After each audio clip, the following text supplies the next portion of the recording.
Hi guides, ఈరోజు శ్రీరాముల వారికి శ్రీఖండ్ చేస్తున్నాను. చూడండి, 1 లీటర్ పెరుగు తీసుకున్నాను నేను. చూడండి, నీళ్ళన్నీ పోయేంత వరకు కింద నీళ్ళు చూస్తున్నారా? ఇదండి. ఇప్పుడు దీన్ని ఇలా చిలికేసుకున్నామండి.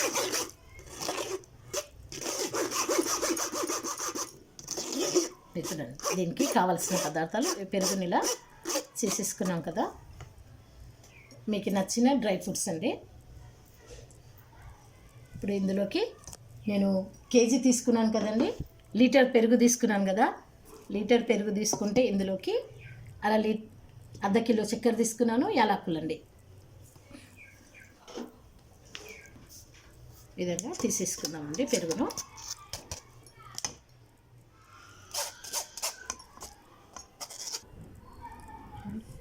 చక్కెరను వేసేసుకుంటున్నానండి.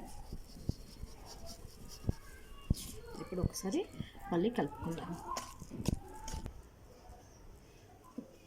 మీకు చెప్పాను కదండి, నచ్చిన డ్రై ఫ్రూట్స్ వేసేసుకోండి.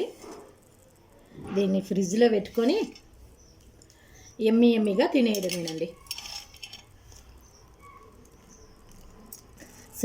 శ్రీరాముల వారికి నైవేద్యంగా పెట్టి ఫ్రిడ్జ్లో పెట్టేసుకుంటున్నానండి. ఫ్రిడ్జ్లో పెట్టుకొని చల్లగా తినేద్దామండి.